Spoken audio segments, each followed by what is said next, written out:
સ્વાગત છે તમારું મારા આજના ન્યૂ વિડીયોમાં। મિત્રો આજે આપણે બનાવવા જઈ રહ્યા છીએ પાલક પનીર પુલાવ। આ પુલાવને આપણે ગ્રીન બનાવીશું।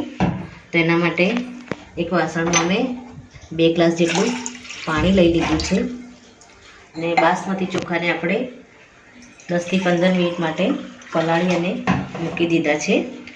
આપણા ચોખા પણ સરસ રીતે પલળી ગયા છે। પાણીને આપણે ગરમ થવા મૂકીશું। એમાં આપણે એક લીંબુની સ્લાઈસ નાખીશું। તેજપત્તું એક લીધું છે। 2 થી 3 નંગ આપણે લવિંગ લીધા છે। તજનું આપણે એક લાકડું લીધું છે। એક ઇલાયચી લીધી છે અને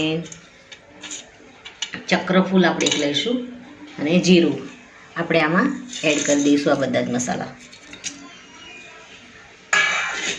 હવે આમાં આપણે થોડું આપણા ચાવલના માપનું આપણે આમાં મીઠું એડ કરીશું। હવે એકવાર આને હલાવી લઈશું।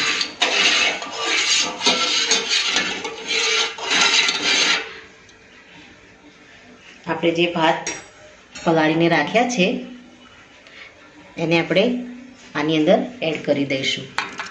પાણી આપણું બરાબર ઉકળશે તે બધા જ મસાલાનો ટેસ્ટ ભાતની અંદર આવી જશે। આપણે ભાત બધા ડૂબી જાય એટલું પાણી લીધું છે।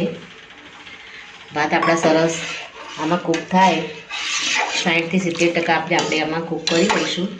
ભાત બરાબર આપણા આમાં કૂક થાય એટલે આમાંથી પાણી નીકાળી અને એને કાણાવાળા વાસણમાં કાઢી લઈશું। તો મિત્રો આપણે ભાતને બફાવા દઈએ, કૂક થવા દઈએ।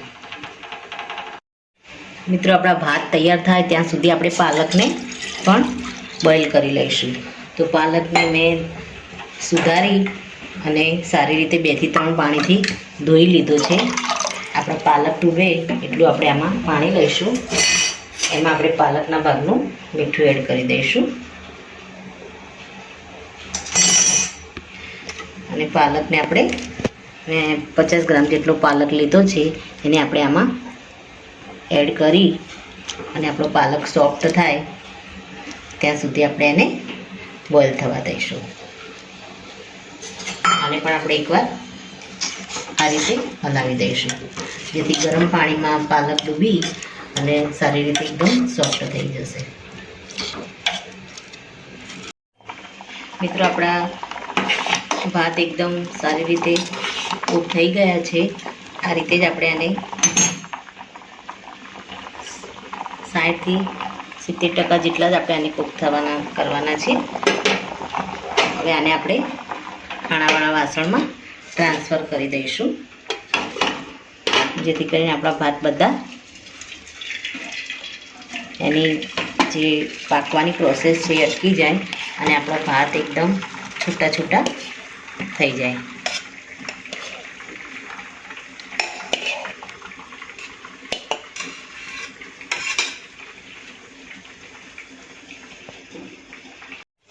મિત્રો આપણા ભાત ઠંડા થાય ત્યાં સુધી આપણે પાલકને પણ બોઇલ કરી દીધો છે। પાલકને પણ આપણે એક વાસણમાં ઠંડો થવા મૂકીશું અને એને પણ આપણે પીસવાનો છે મસાલા સાથે એટલે આને પહેલાં ઠંડો કરી દઈશું। મિત્રો આપણા પાલકને ઠંડો થવા મૂકી દીધો છે ત્યાં સુધી આપણે બધા મસાલા જે ક્રશ કરવાના છે એ લઈ લઈશું। 2 નંગ આપણે મીડિયમ મરચાં લીધા છે અને 5 થી 7 આપણે સૂકા મરચાં લાલ લીધા છે। આ પણ મીડિયમ તીખા છે। લસણ આપણે 6 થી 7 કળી લઈ લઈશું અને આ ડ્રાય આદુ છે એને પણ આપણે આમાં એડ કરી દઈશું। 10 થી 12 આપણે મરી લીધા છે એને પણ આપણે આમાં એડ કરી દઈશું અને એની સાથે આપણે ફુદીનાના થોડા પાન લીધા છે ફ્રેશ ફુદીનો એને આપણે આમાં એડ કરી દઈશું અને આપણે પાલકને ઠંડી કરવા મૂકી છે તો પાલકને પણ આપણે આમાં એડ કરી દઈશું। હવે આ બધા જ મસાલાને આપણે મિક્સરમાં ક્રશ કરી દઈશું।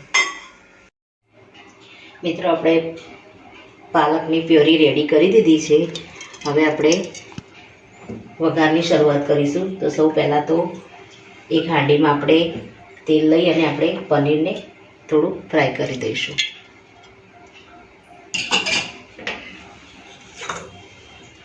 પનીરને આપણે આમાં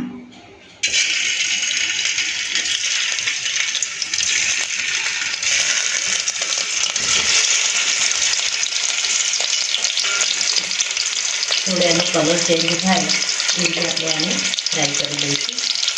ઉપર થોડી આપણે હળદર એડ કરીશું.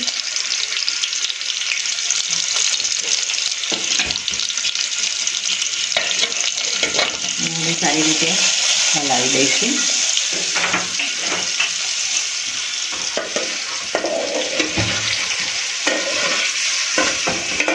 આપણા પનીરનો સારો એવો કલર આવી જાય પછી આપણે પનીરને બહાર લઈ લઈશું.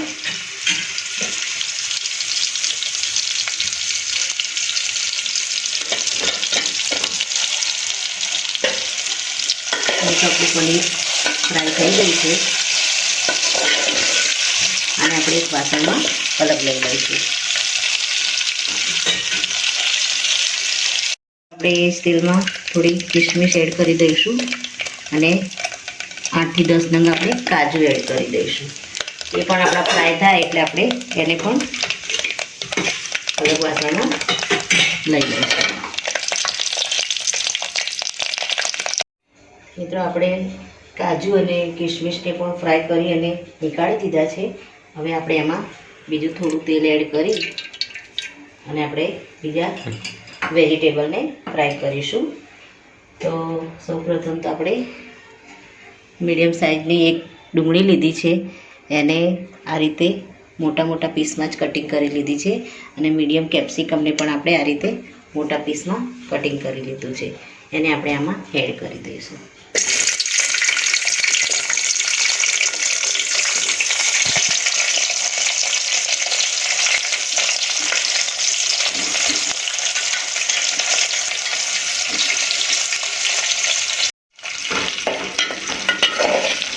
મિત્રો આપણે કેપ્સિકમ અને ડુંગળીને આપણે તેલમાં સારી રીતે ફ્રાય થવા દઈશું. જલ્દી સોફ્ટ થાય એના માટે આપણે થોડી મીઠું એડ કરી દઈશું. એમાં ભાતમાં પણ આપણે મીઠું એડ કરેલું છે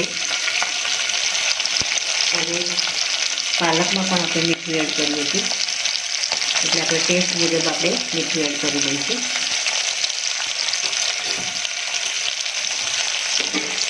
અને બરાબર આપણે થોડું તેલમાં ફ્રાય થવા દઈશું. એમાં આપણે બીજા મસાલા એડ કરીશું. સૌપ્રથમ તો આપણે એમાં હળદર એડ કરી દઈશું.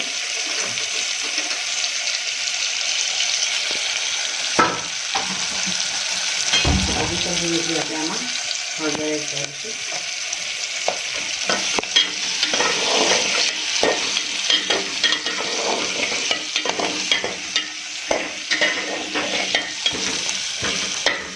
થોડા સોફ્ટ થાય એટલે આપણે એમાં દાણા જીરું એડ કરી દઈશું. થોડું અડધી ચમચી જેટલું આપણે આમાં લાલ મરચાં ક્રશ કર્યા છે એટલે આપણે આમાં સૂકા મરચાંનો પાવડરનો ઉપયોગ નહીં કરીએ. લીલા અને આપણે લાલ મરચાંનો ક્રશ કર્યા છે એટલે આપણે આને ગ્રીન લેવા દઈશું. આપણે હળદર અને ધાણા જીરુંનો પાવડર એડ કરી દીધો છે. હવે આપણે જે પાલકની અને લીલા મરચાં ફુદીનાની જે પ્યોરી રેડી કરી છે એને આપણે આમાં એડ કરી દઈશું અને આની સાથે આપણે મરચાં અને ડુંગળીને સારી રીતે કૂક થવા દઈશું. આમાંથી તેલ છૂટું પડે ત્યારબાદ આપણે બોઇલ કરેલા ભાતને આમાં એડ કરીશું. ગેસને આપણે મીડિયમ કરી દઈશું.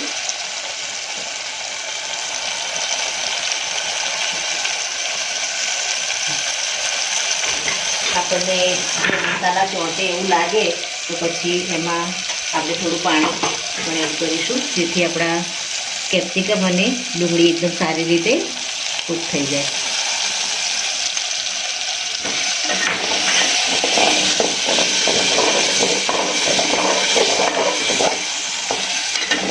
તો મિત્રો તમે જોઈ શકો છો કે મસાલામાં એકદમ સરસ કલર આવી ગયો છે. હવે આપણે એમાં બોઇલ કરેલા ભાત એડ કરીશું. ગેસને આપણે મીડિયમ કરી દઈશું.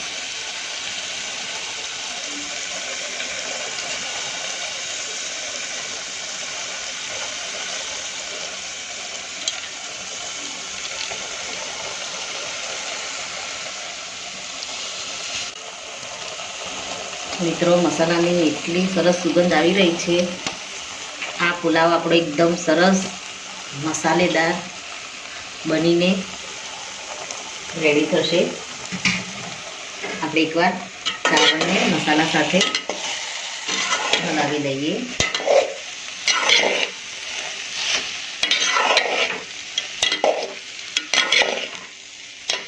અને 5-1 મિનિટ માટે આપણે ઢાંકી અને સારી રીતે કૂક થવા દઈશું.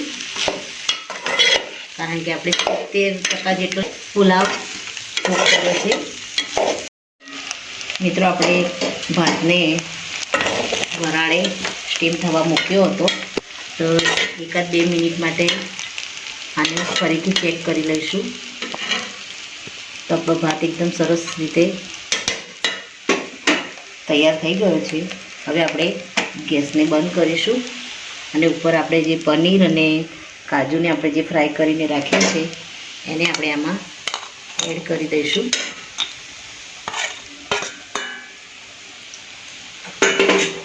ઉપર આપણે થોડા કોથમીર એડ કરીશું.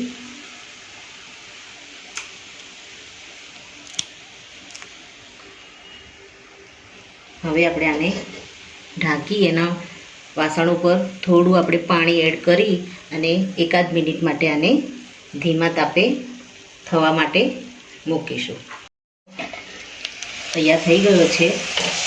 2 મિનિટ માટે આને આપણે સ્ટીમ પર તૈયાર થવા મૂક્યો હતો. હવે આપણે ઉપરથી પુલાવ મસાલો એડ કરી દઈશું અને આને એકવાર મિક્સ કરી દઈશું. તો મિત્રો આપણો પુલાવ એકદમ સરસ બની અને રેડી થઈ ગયો છે. અને આપણે સર્વિંગ પ્લેટમાં લઈને સર્વ કરી દઈશું. તો મિત્રો આપણો ગ્રીન પનીર પુલાવ રેડી થઈ ગયો છે. એને આપણે કોથમીર નાખી અને ગાર્નિશિંગ કરી દઈશું. તો મિત્રો આ સાથે મારો આ વિડીયો અહીંયા પૂરો થાય છે. મારો આ વિડીયો જો તમને ગમ્યો હોય તો લાઈક કરજો, શેર કરજો અને તમારી ચેનલ દેશી સ્પૂનને સબસ્ક્રાઈબ જરૂરથી કરજો અને કમેન્ટમાં જરૂરથી લખજો કે મારો આ ગ્રીન પુલાવની રેસીપી તમને કેવી લાગી. ફરી મળીશું એક નવા જ વિડીયો સાથે. ત્યાં સુધી આવજો મિત્રો. Thank you.